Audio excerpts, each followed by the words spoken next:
vídeo de hoje estarei falando sobre a história do trabalho. A gente sabe que existe uma frase que diz assim, porque o trabalho dignifica o homem. E no Brasil tem um percentual elevado hoje de pessoas que estão à procura de um trabalho, não somente pela a questão do sustento, mas também pela questão social, pelo benefício que é estar trabalhando. Hoje temos a ideia do ensino médio atrelado ao mundo do trabalho e o pai sempre diz assim, meu filho quando terminar o ensino médio vai trabalhar porque trabalhar é algo bom. Mas nem sempre na história do trabalho ele teve esse pensamento positivo, tinha horas que ele era positivo, tinha horas que ele era negativo. Quando pegamos a história do trabalho, a palavra etimologicamente, a palavra trabalho vem do latim tripalium, que significa três paus, que era um instrumento que era usado na agricultura, né, na colheita ali dos cereais, como também foi usado posteriormente no século VI, por exemplo, aí, né, foi usado para torturar as pessoas. Assim, em geralzão, em linhas gerais, quando você queria torturar alguém, você mandava para o trabalho. As pessoas da elite geralmente não trabalhavam nesse trabalho que a gente conhece mais assim pesado, mas somente as pessoas do baixo clero, né, as pessoas ali mais pobres, sem muitas posses, é que iam para esse tipo de trabalho. Tá bom? Então, historicamente, é isso aí. Vamos começar aqui na questão da pré-história. No período da pré-história, você tem que o homem era nômade. Esse homem vivia de um lado para outro à procura de alimento e sempre procurava e encontrava alimento para o dia e no outro dia ele continuava essa mesma jornada. Nesse período você não tem a ideia de um trabalho que tenha alguma hierarquia, né? Aquele trabalho ali que você tem um chefe, um comando. Não, pelo contrário, o trabalho era muito tranquilo, você não tinha uma ideia de riqueza, ideia de ampliar, de lucro, essas coisas, não. Mas você trabalhava para sobreviver mesmo. Posteriormente, o homem se tornou sedentário e, a partir daí, o homem começou a se instalar em determinados lugares e aonde desenvolveu-se a agricultura e também a pecuária. E a partir desse desenvolvimento, você vai vendo que agora é possível que eu venha a produzir muito mais do que aquilo que era necessário para eu me alimentar ali juntamente com a minha família naquele dia, mas eu começo a estocar. Através dessa ideia de estocar, algumas pessoas se tornam mais poderosas do que outras. E aí, já pulando para outra questão, quando você, nesse período da pré-história, o trabalho então ele é positivo, o trabalho é natural, é um trabalho positivo. Pelo menos numa análise mais marxista, seria um trabalho natural, positivo. Quando você chega, por exemplo, na questão da idade, da antiguidade, né, um período histórico aí, principalmente dos gregos, dos romanos, esse pessoal aí, o trabalho ele já vai desenvolver uma relação de poder, ele já vem com uma relação de poder, onde você tem a figura de dois sujeitos, dois elementos aí, que seria o senhor e seria o escravo. Como entra a relação de poder, né, existe um conceito de poder que diz que poder é a capacidade de fazer com que outro faça alguma coisa que você quer que ele faça. Então, às vezes esse poder é exercido através da força e às vezes ele é exercido através do argumento, do convencimento. E quando você chega nessa questão, desenvolvimento do poder, surgimento do senhor e também do escravo, você vai ter inexoravelmente uma divisão de trabalho onde existe o trabalho que é importantíssimo, que é o trabalho intelectual, e existe o trabalho que é, digamos, meia boca, um trabalho que não é desejado por ninguém, que é o trabalho manual. Esse trabalho aqui ele é visto como negativo. Assim, nesse período da antiguidade, o trabalho ele finaliza sendo positivo, o trabalho intelectual, e sendo extremamente negativo, que é o trabalho manual. Esse trabalho manual, o trabalho de pedreiro, de carpinteiro, todo esse pessoal que trabalha com as mãos, ele é visto nesse viés. E assim você tem uma hierarquização do próprio trabalho. E aí a gente vai terminando aí a antiguidade nesse aspecto, onde também os ricos, aqueles que conseguiam algum tipo de posse, né, chamado de os mecenas, eles iam posteriormente financiando essas pessoas que queriam estudar, refletir, os pensadores, para que eles continuassem a desenvolver o pensamento, a criar o pensamento. Tá? Assim, nessa idade, né, como na pré-história o trabalho finalizou positivo, na antiguidade você tem um trabalho positivo e negativo, e agora passaremos para a Idade Média. Na Idade Média, que é um período aí governado pela igreja, principalmente aí, né? Você tem muita figura da igreja mandando aí em tudo. Nesse tipo de trabalho, você segue a mesma ideia dos gregos e romanos, né? Do período da antiguidade, do trabalho intelectual sendo valorizado e o trabalho manual sendo desvalorizado, né? sendo menos importante.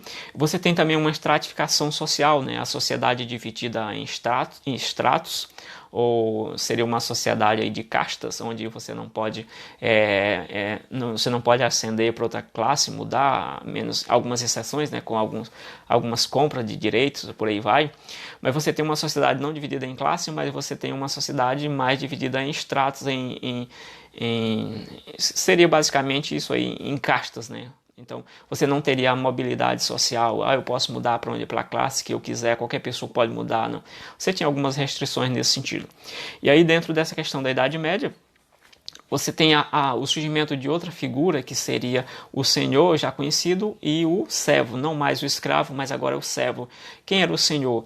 O senhor era aquele senhor, aquele homem que tinha posse de vários hectares, nem hectares naquela época, mas uma faixa grande de terra, e agora ele, até com de forma assim bondosa, né, ele permitia que algumas pessoas ali que quisessem proteção, alimentos, coisas, morassem naquela terra e cuidassem dela.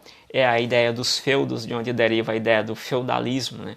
Posteriormente, a gente vai mudar esse sistema aí, mas por enquanto é isso. E o servo era aquele que iria ali, como se fosse um pintinho, vai para debaixo ali das asas da galinha ali, para tentar se proteger de alguma coisa pior, da chuva, por aí vai. Você tem a importância, né, o comércio, as mercadorias, elas começam a ganhar importância, e a sociedade vai se aglomerando junto nos castelos medievais, de onde posteriormente vai surgir uma ideia mais aí das trocas, toda essa questão aí a gente vai ver durante a Idade Média. E existe uma questão do trabalho, quando você lê Gênesis, né, nessa época aí, como a igreja mandava no mundo, você vai ter a ideia de Adão, o Senhor dizendo para Adão assim, olha, do suor do teu rosto comerás, era uma pena. E assim o trabalho ele é visto como um tipo de provação na Idade Média, em que através dele você poderia fortalecer o seu próprio espírito, seria algo bom. E aí, nesse aspecto, o trabalho ele continua negativo e positivo, adicionando essa ideia aí do cristianismo também concernente a essa penalidade, mas era algo, como diziam alguns pensadores, que você poderia se tornar um ser humano melhor através daquela penúria do trabalho.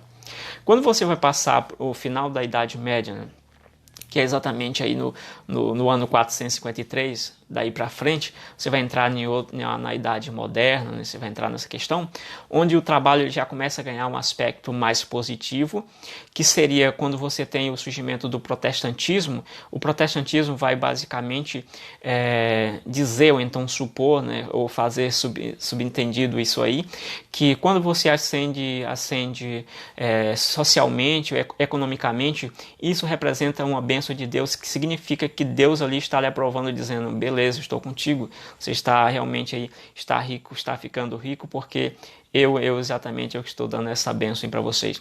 E nesse período você tem isso aí, o que leva uma contestação daquele pensamento anterior católico, concernente à ideia do trabalho com aquela penúria toda. Na Idade Moderna você vai ter toda essa questão aí, beleza?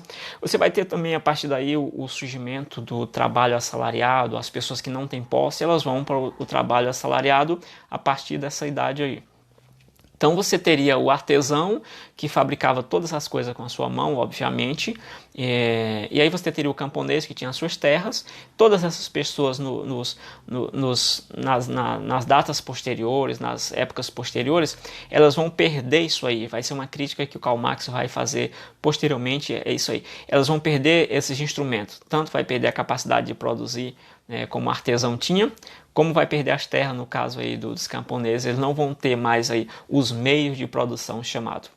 E aí você vai ter, já na era moderna, aí, na modernidade, a contemporaneidade, na verdade, essa época nossa aqui, depois de 1789, que é contada aí na história, você vai ter, a partir daí, né, chegando aí ao século XIX, século XX, né, século XIX, meados do século XIX, você vai ter crítica de dois pensadores. Frederico Hegel vai analisar o trabalho do ponto de vista positivo, dizendo que o próprio trabalho é algo em que o ser humano ele é inserido ali, ele se torna melhor, ele se reconhece, ele se constrói, porque no conceito a gente sabe que o trabalho em si ele é aquela atividade humana que nos introduz tanto na sociedade como na própria cultura. E aí Frederico Hegel vai analisar o trabalho de forma positiva, olhando esse aspecto aí, que o homem vai, além de se autoconstruir, de se construir no trabalho, ele vai transformando a natureza. Por outro lado, o Karl Marx vai analisar o trabalho do ponto de vista negativo, fazendo crítica exatamente aquilo que eu citei anteriormente, daquela perda. Um problema hoje desse sistema, né, na avaliação dele, é porque aquelas pessoas perderam os meios de produção e agora eles estão por aí, a única coisa que eles podem fazer é vender a sua força de trabalho para aqueles que querem comprar. E nesse aspecto aí o trabalho é visto como negativo do ponto de vista de Karl Marx, nesse momento aí dessa análise que ele faz. E aí você vai ver basicamente isso, o trabalho finalizando aí com essas críticas já marxistas nesse período, devido aquele momento histórico que eles viviam ali com relação à questão da Revolução Industrial, toda aquela efervescência social que você tem naquele período, beleza? Então basicamente é isso, Karl Marx vai dizer que aquele período anterior é um período tranquilo, de um trabalho positivo, mas que à medida do tempo, com essa relação desigual de poder, o trabalho foi ganhando uma carga negativa, certo? Então é basicamente isso o vídeo de hoje, espero que você tenha gostado, deixa um comentário aí embaixo que a gente vai continuar esse bate-papo aí também. Se gostar, se inscreva no canal também, deixa um comentário aí, escreva alguma coisa sobre o que você achou, dê um joinha no vídeo aí também se gostar, beleza? Até o próximo vídeo, fui!